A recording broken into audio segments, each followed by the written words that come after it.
نحمدہ ونصلی ونسلم علی رسولہ الکریم اما بعد فاعوذ باللہ من الشیطان الرجیم بسم اللہ الرحمن الرحیم ولیعفوا ولیصفحوا الا تحبون ان یغفر اللہ لکم واللہ غفور رحیم صدق اللہ مولانا العظیم وصدق رسولہ النبی الکریم الامین ونحن علی ذلک من الشاہدین والشاکرین والحمد للہ رب العالمین۔ انتہائی واجب الاحترام سامعین و حاضرین، آج کے خطبہ جمعۃ المبارک میں جو موضوع ہم نے شروع کیا ہوا ہے، رسول اللہ صلی اللہ علیہ وسلم کی سیرت طیبہ کی جو عملی جہاد ہیں، اور اس میں ایک دو چیزیں میں نے گزشتہ جمعوں میں عرض کر دی تھیں کہ نبی صلی اللہ علیہ وسلم کی سیرت کی جو عملی پہلو ہیں، آپ کے جو اخلاق عالیہ ہیں، جن کی تکمیل کے لیے اللہ تعالیٰ نے آپ کو مبعوث فرمایا، ان میں سب سے بڑی جو اخلاقی قدر ہے وہ سچائی ہے، صداقت ہے۔ اس پر میں نے گفتگو کر دی۔ اور دوسری بڑی جو اخلاقی قدر ہے وہ امانت و دیانت ہے۔ اس حوالے سے بھی میں نے چند گزارشات عرض کر دی تھی۔ آج میں نبی کریم صلی اللہ علیہ وسلم کی جو اخلاقی زندگی ہے، آپ صلی اللہ علیہ وسلم کی سیرت طیبہ کا ایک اور عملی پہلو جس کا تعلق وہ ہماری عملی زندگی سے ہے اور ہونا چاہیے۔ اگر ہم ان اوصاف کو اپنا لیں جن کو اللہ کے رسول صلی اللہ علیہ وسلم نے اپنایا، تو صحیح معنوں میں آپ کی اتباع اور اطاعت کرنے والے ہم بنیں گے۔ تو آج جو تیسرا نقطہ میں عرض کرنا چاہتا ہوں وہ نبی صلی اللہ علیہ وسلم کی سیرت کا ایک پہلو ہے، تحمل، بردباری، درگزر کرنا، دوسروں کو معاف کرنا۔ اس حوالے سے یعنی یہ وہ اخلاقی قدر ہے کہ جس کو اپنائے بغیر صحیح معنوں میں عاشق رسول ہو ہی نہیں سکتا بندہ۔ حضور صلی اللہ علیہ وسلم سے جو محبت ہے، اس محبت کے تقاضوں میں کیا ہے کہ حضور کی اطاعت اور اتباع کی جائے، اور اس میں حضور صلی اللہ علیہ وسلم کی زندگی جو ہے وہ ایک کھلی کتاب کی طرح ہے۔ تو آپ کے اخلاق عالیہ میں سے ایک یہ ہے کہ نبی صلی اللہ علیہ وسلم ہمیشہ غصے سے منع فرماتے اور معاف کرنے کی تلقین فرماتے۔ ایک صحابی نے سوال کیا نا، اللہ کے رسول صلی اللہ علیہ وسلم مجھے کوئی نصیحت کیجیے، بار بار اس نے یہ بات کی۔ تو نبی کریم صلی اللہ علیہ وسلم نے ہر بار ایک ہی جواب دیا، لا تغضب، کہ غصہ نہ کر، تحمل، بردباری اور عفو و درگزر سے کام لینا یہ چھوٹے لوگوں کے بس کی بات نہیں ہے۔ اگر آپ یہ دیکھنا چاہتے ہیں نا کہ کون سا انسان اخلاقی حوالے سے کتنا بڑا ہے، تو آپ صرف یہ دیکھ لیں کہ اس کے اندر معاف کرنے کی کتنی صلاحیت ہے، وہ کتنا معاف کرتا ہے، کتنا درگزر کرتا ہے۔ اور یاد رکھیے کہ عفو و درگزر کا تعلق جو ہے وہ اختیار اور طاقت کے بعد ہے، ورنہ تو وہ صبر ہوگا نا۔ اگر آدمی کے پاس طاقت ہی نہیں ہے، کوئی زیادتی کرتا ہے تو وہ خاموش رہتا ہے، تو یہ صبر ہے۔ لیکن اگر وہ طاقت رکھتا ہے، اختیار رکھتا ہے، لیکن پھر بھی اپنی اس طاقت اور اختیار کو استعمال نہیں کرتا بلکہ عفو و درگزر سے کام لیتا ہے، تو یہ ہے وہ شخص جو صحیح معنوں میں اس فضیلت کا حقدار ہے جو اللہ تعالیٰ نے قرآن مجید فرقان حمید کے اندر بیان فرمائی۔ وہ فضیلت کیا ہے؟ سورہ نور کی آیت ہے، ایک خاص پس منظر میں اللہ رب العزت جو وسعت والے لوگ ہیں ان سے مخاطب ہو کر فرماتا ہے کہ تم کسی کے رویے کے نتیجے میں اس سے زیادتی نہ کرو، ظلم کا مظاہرہ نہ کرو، بلکہ تمہیں یہ کرنا چاہیے کہ اگر تمہیں اللہ نے وسعت دی ہے، اس وسعت کے اندر مالی وسعت بھی ہے، اختیارات بھی ہیں، سوشل سٹیٹس بھی ہے، سب کچھ آپ کو اللہ تعالیٰ نے دیا ہے، لیکن کوئی آپ کے ساتھ زیادتی کرتا ہے، پھر بھی آپ طاقت رکھنے کے باوجود، بدلہ لینے کی صلاحیت رکھنے کے باوجود پھر بھی اس کو معاف کرتے ہیں، تو اللہ رب العزت فرماتا ہے کہ یہ وہ لوگ ہیں جن کے بارے میں بشارت ہے اور عمومی حکم ہے، فَلْيَعْفُوا وَلْيَصْفَحُوا، چاہیے کہ معاف کرو، چاہیے کہ درگزر سے کام لو، اہل ایمان سے کہا جا رہا ہے۔ اور اگلی بات کہ اَلَا تُحِبُّونَ أَن يَغْفِرَ اللَّهُ لَكُمْ وَاللَّهُ غَفُورٌ رَحِيمٌ، کیا تم اس بات کو پسند نہیں کرتے کہ تم معاف کرو اور درگزر سے کام لو، اور اس میں اللہ رب العزت تم کو معاف کرے اور تم سے درگزر فرمائے؟ یہ کوئی معمولی بات نہیں ہے کہ اگر اللہ درگزر فرمائے تو اسی صورت میں انسان دنیا اور آخرت کے اندر نجات پائے گا، اور اللہ رب العزت اگر حساب کتاب لینے پر آ جائے، انسانوں کی نافرمانی کی سزا دینے پر آ جائے، تو کتنے لوگ ہیں جو اس سے بچیں گے؟ تو اللہ رب العزت فرماتا ہے، میں بات کر رہا ہوں کہ انسان جتنا کوئی بڑا ہوتا ہے اتنا ہی وہ عالی ظرف ہوتا ہے، اتنا ہی وہ زیادہ دوسروں سے درگزر کا معاملہ کرتا ہے، اور اللہ سے بڑا کوئی نہیں ہے۔ اس لیے آپ دیکھیے کہ سب سے زیادہ انسانوں کے لیے، پوری کائنات کے لیے سب سے زیادہ درگزر کرنے والا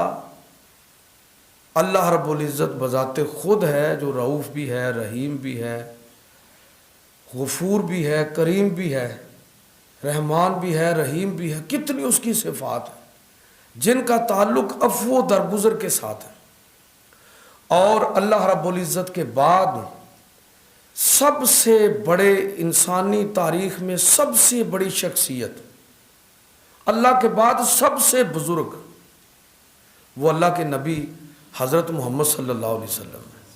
اور حضور سے بڑھ کر اللہ کے بعد اگر کسی نے صحیح معنوں میں کسی کو معاف کیا ہے تو وہ نبی کریم صلی اللہ علیہ وسلم کی ذات ہے۔ آپ ایک نہیں 20 مثالیں اس کی سنتے ہیں۔ میں صرف موضوع کی مناسبت سے اشارہ کر کے گزروں گا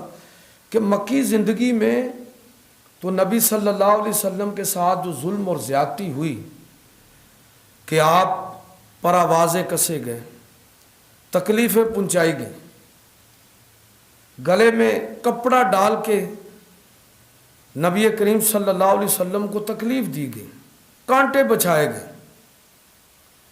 نبی کریم صلی اللہ علیہ وسلم دوران نماز آپ پر مردہ جانور کی اوجڑی ڈال دی گئی، اور نامعلوم کیا کچھ لوگوں نے کیا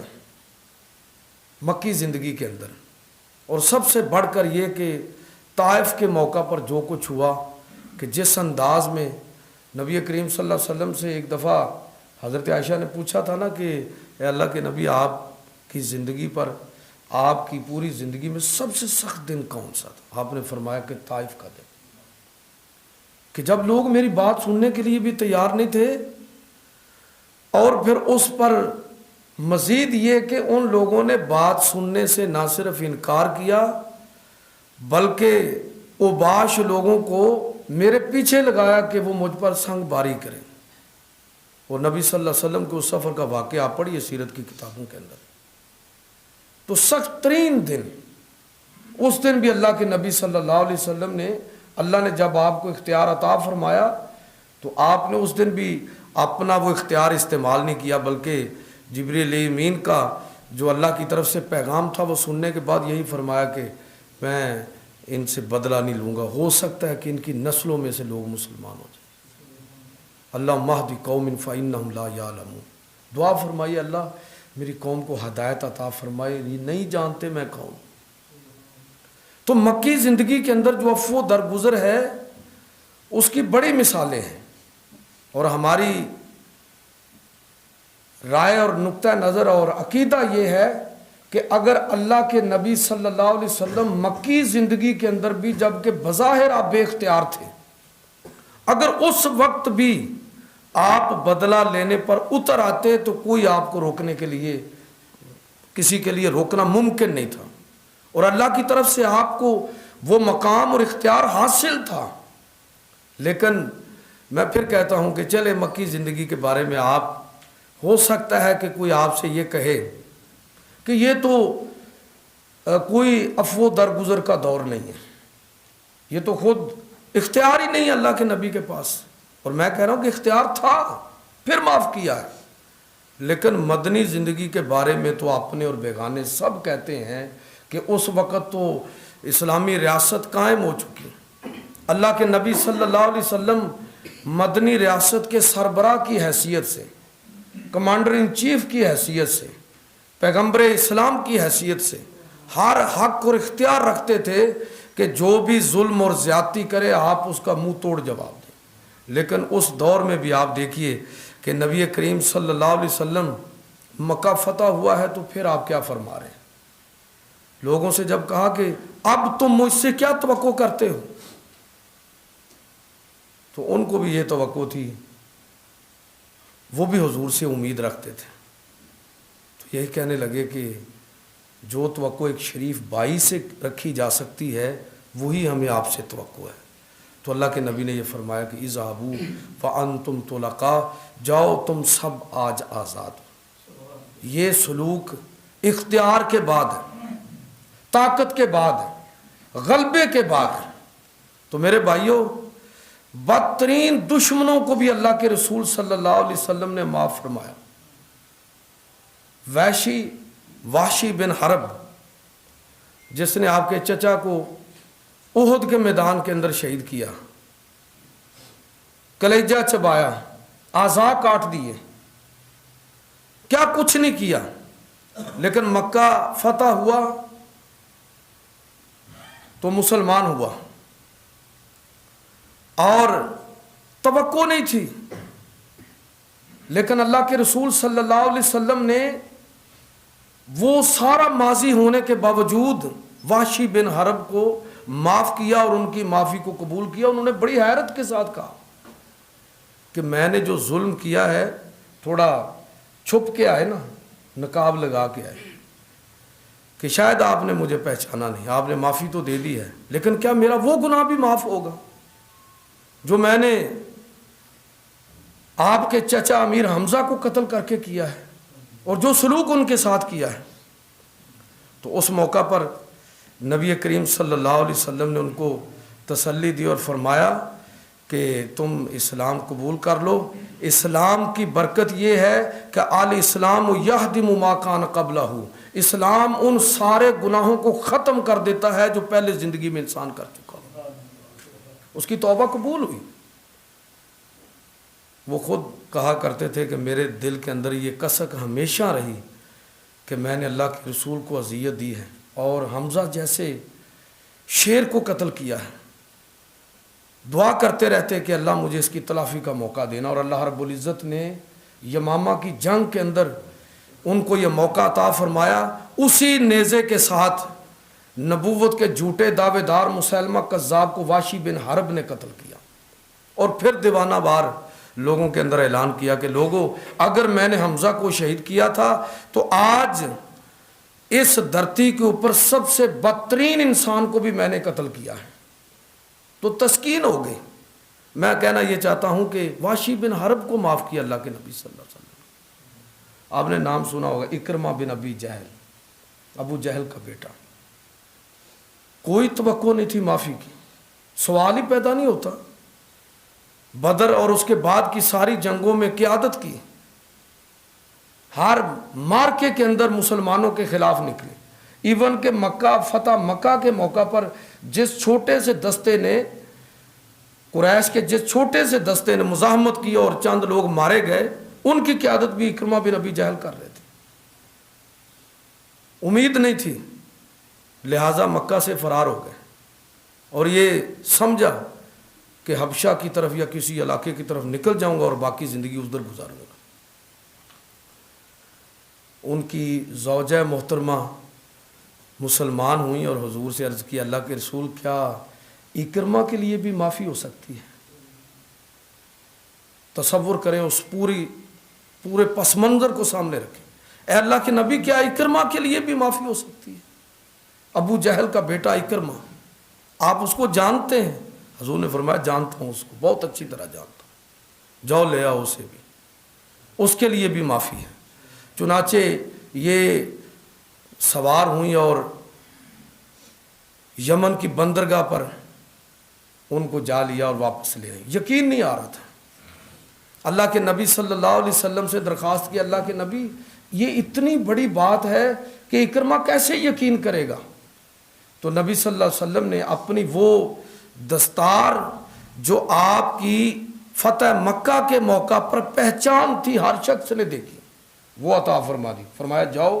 یہ لے جاؤ، اور جب اس کو دکھاؤ گی تو اس کو یقین آ جائے گا کہ میں نے تمہیں امن دے دیا ہے.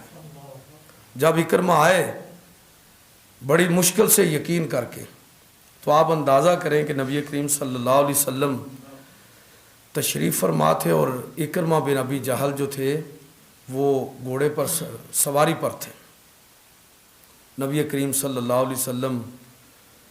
ان کو دیکھ کر اتنے والہانہ انداز میں اٹھے کہ آپ کے شانوں پر جو چادر پڑی ہوئی تھی وہ گر گئی، اور یہ کہتے ہوئے اٹھے کہ مرحبا مرحبا کہہ کر اس کے لیے اٹھے. میں کہنا یہ چاہتا ہوں کہ جس نبی کا ہم نے کلمہ پڑھا ہے، جس نبی کی محبت کے ہم دعوے دار ہیں، اس نبی سے محبت کا تقاضا یہ ہے کہ ہم بھی لوگوں کو معاف کرنا سیکھیں. یہ جو ہم غصہ کرتے ہیں نا، ویسے آج کل کی جدید تحقیق کے اندر تو یہ بھی کہا جا رہا ہے، ڈاکٹر کہہ رہے ہیں کہ غصے کی تعریف ہی یہ ہے کہ غلطی کسی کی ہے اور آپ اپنے آپ کو سزا دیں. آپ غصہ کریں گے تو اس کے اثرات انسان کے جسم اور روح پر، سٹریس جب آدمی لیتا ہے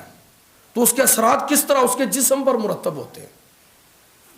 تو اس کا حل کیا بتایا اللہ کے رسول صلی اللہ علیہ وسلم نے کہ معاف کرو. بار بار جب پوچھا گیا کہ نصیحت کیجئے، صحابی کہہ رہے ہیں، تو فرمایا کہ لا تغضب، غصہ نہ کر. تو نبی کریم صلی اللہ علیہ وسلم کے اخلاق حسنہ کو اپنانے کا تقاضا یہ ہے کہ اگر ہم واقعہ ہی آپ کی راہ پر ہیں تو پھر یہ بھی تقاضا ہے کہ ہم بھی معاف کرنا سیکھیں. لیکن میں یہ کہوں گا کہ معاف کرنا کسی چھوٹے آدمی کے بس کی بات نہیں ہے. اب یہ سوچنا ہے ہم نے کہ ہم کتنا چھوٹا بننا چاہتے ہیں، یا ان لوگوں میں شامل ہونا چاہتے ہیں جن کے اندر واقعی یہ وصف ہے. درود پاک پڑھیں.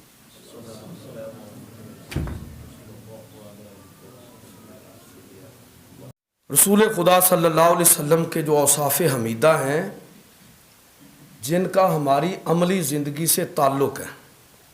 جو چیزیں ہمیں اللہ کے نبی سکھا کے گئے ہیں، صرف نعروں سے اور دعووں سے کوئی بات ثابت ہونے والی نہیں ہے. جو کام کرنا ہے اور جس کی تعلیم دی ہے اللہ کے رسول صلی اللہ علیہ وسلم نے، جس کا اسوہ حسنہ پیش کیا ہے، ان میں سے ایک یہ بھی ہے کہ نبی کریم صلی اللہ علیہ وسلم پوری زندگی عملی طور پر ہمیں یہ سبق دیا کہ وعدہ جب انسان کرے تو یہ وعدہ کرنا جو ہے یہ اس کے کردار کی پہچان بننا چاہیے. لوگ جب دیکھیں کہ اس شخص نے وعدہ کیا ہے تو لوگوں کو یقین ہو کہ اگر اس نے وعدہ کیا ہے تو یہ اپنے وعدے کو توڑنے والا نہیں ہے، وعدہ خلافی کرنے والا نہیں ہے. قرآن مجید فرقان حمید کے اندر اللہ رب العزت ارشاد فرماتا ہے نا، اہل ایمان کی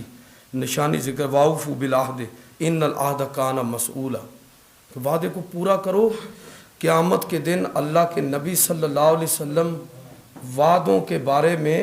فرما رہے ہیں. قرآن پاک کی آیت ہے کہ قیامت کے دن وعدوں کے بارے میں سوال کیا جائے گا لوگوں سے کہ کس قدر انہوں نے اس اخلاقی وصف کو اپنی زندگی کا حصہ بنایا ہے. کچھ لوگ ہیں نا وعدہ کرتے ہی اس نیت کے ساتھ ہیں کہ کون سا پورا کرنا ہے. ویسے میں آپ کو ایک گر کی بات بتاتا ہوں. آپ صدق نیت کے ساتھ وعدہ کر لے،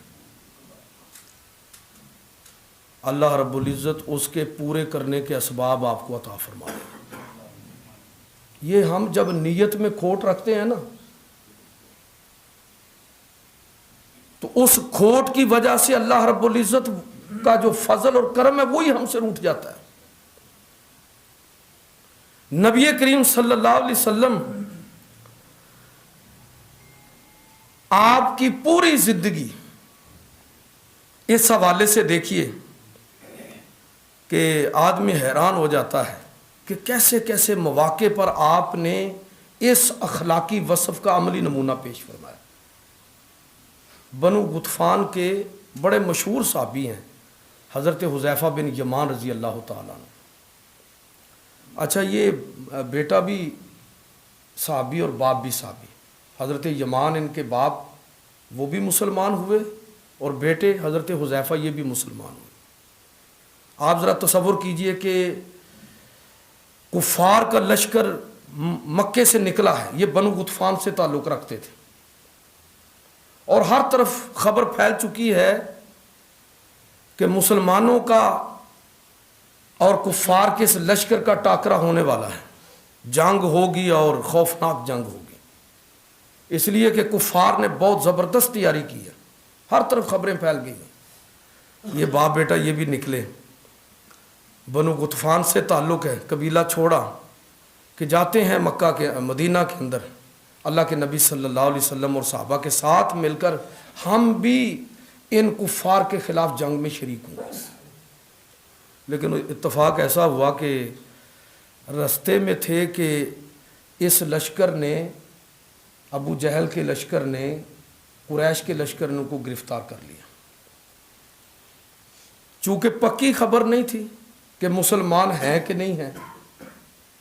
اور یہ بھی نہیں یقین تھا کہ یہ کدھر جا رہے ہیں، رخ مدینہ کی طرف تھا، تو انہوں نے اندازہ لگایا کہ ہو سکتا ہے مسلمان ہو گئے، اور ہو سکتا ہے کہ ہمارے دشمن کے ساتھ مل کر ہمارے ہی خلاف یہ جنگ پر آمادہ، تو دونوں کو گرفتار کر لیا۔ خود بیان کرتے ہیں حضرت حذیفہ بن یمان رضی اللہ تعالیٰ عنہ، پوری روایت انہی سے مروی ہے، کہتے ہیں کہ ہم نے بڑی گول مول باتیں کرنے کی کوشش کی اور دشمن کو دھوکہ دینے کی کوشش کی، لیکن پھر بھی وہ مطمئن نہ ہوئے۔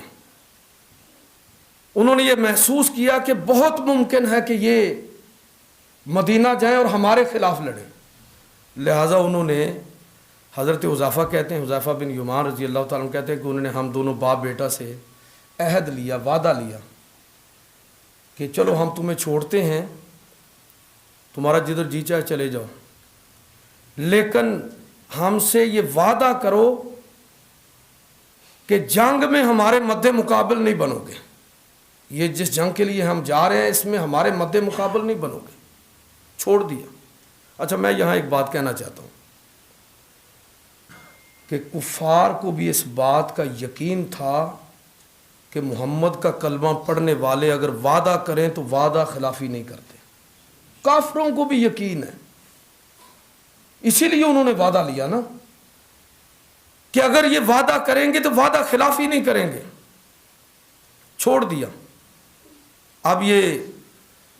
مدینہ کی طرف روانہ ہوئے، اللہ کے رسول صلی اللہ علیہ وسلم بھی اپنے لشکر کے ساتھ مدینہ سے کوچ فرما چکے تھے، رستے میں ملاقات ہو گئی، نبی صلی اللہ علیہ وسلم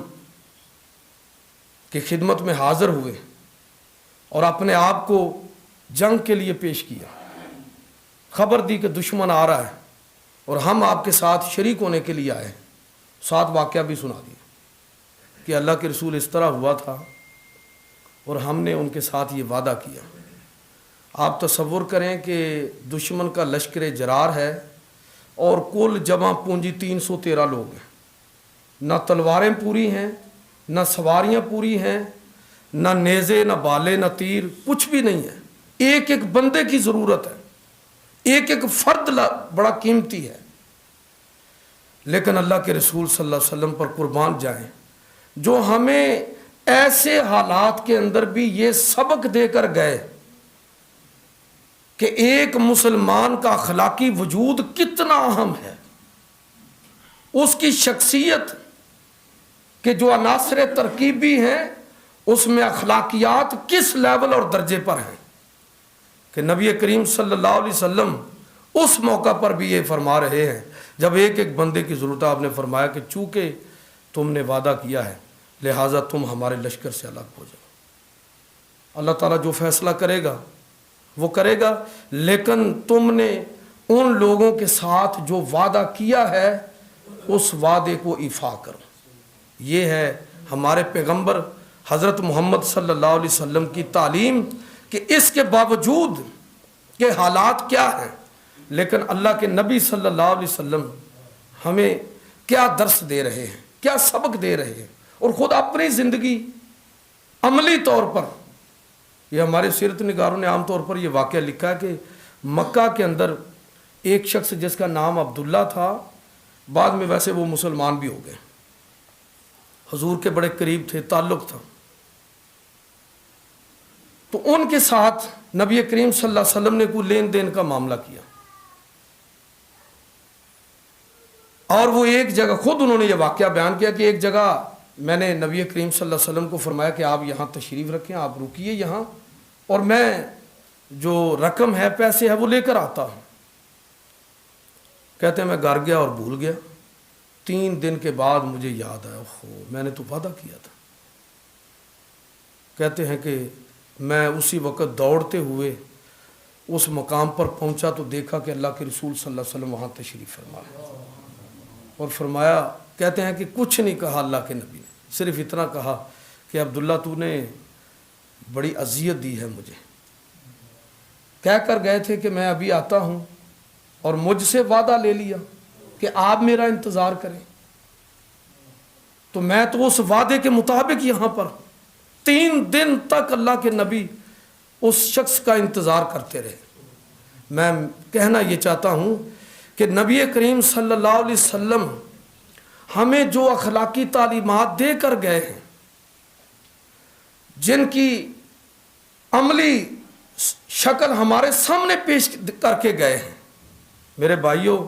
اگر ہم اس نبی سے محبت رکھتے ہیں تو پھر ان اوصاف کو ہمیں بھی اپنانا ہوگا۔ یاد رکھیے کہ رسول اللہ صلی اللہ علیہ وسلم کا اسوہ حسنہ، اس کو اپنائے بغیر اہل ایمان کے اندر شمار ہونا، قانونی طور پر تو مسلمان ہوں گے، لیکن اگر وہ اخلاق عالیہ جن کی تعلیم اللہ کے پیغمبر صلی اللہ علیہ وسلم نے دی ہے، اگر وہ ہماری عملی زندگی میں نہیں آئے تو خالی خلی نعروں اشاروں سے کوئی کام بننے والا نہیں ہے۔ کیسے پتہ چلے گا کہ یہ رسول اللہ صلی اللہ علیہ وسلم کے غلام ہیں، اپنے پیغمبر صلی اللہ علیہ وسلم سے محبت کرنے والے ہیں؟ ظاہر ہے کہ اسی طرح پتہ چلے گا، اسی وقت پتہ چلے گا جب ہمارا کردار اس کے سامنے آئے گا۔ میں اکثر آپ سے یہ ایک بات کہتا ہوں کہ دنیا میں اس وقت ہماری وجہ سے اسلام نہیں پھیل رہا، بلکہ ہمارے جو سماجی رویے ہیں یہ اسلام کی راہ میں رکاوٹ ہے، اور خطرہ یہ ہے کہ کہیں وہ لوگ جو غیر مسلم ہیں قیامت کے دن ہمارے کردار کو اپنی طرف سے عذر کے طور پر نہ پیش کر دیں۔ ان کا تو جو معاملہ ہوگا چھوڑ دیجئے، لیکن بہت ممکن ہے کہ ہم سے باز پرس ہے کہ ایک اسلام وہ ہے جو اللہ کی کتاب کے اندر ہے، رسول اللہ صلی اللہ علیہ وسلم کی سیرت کے اندر ہے، اور ایک اسلام وہ ہے جو مسلمانوں کی عملی زندگی کے اندر ہمیں نظر آتا ہے۔ گفتار کے غازی ہم بنے ہوئے ہیں، کردار کے غازی نہیں بنے۔ اللہ کے نبی صلی اللہ علیہ وسلم نے جو انقلاب برپا کیا تو میرے بھائیو اس میں اصل جو تبدیلی ہے وہ سوشل چینج ہے، وہ اخلاقی اقدار جو عرب کے معاشرے کے اندر جن کا نفوذ ہوا اور بالکل ہر چیز بدل گئی۔ تبدیلی جو آتی ہے تو وہ ہمارے سماجی رویوں کے تبدیل ہونے سے آتی ہے۔ اور اللہ کے رسول صلی اللہ علیہ وسلم کی زندگی کو اپنی زندگی بنا لینے سے ہماری زندگی کے اندر تبدیلی آئے گی۔ اللہ تعالیٰ مجھے اور آپ کو عمل کی توفیق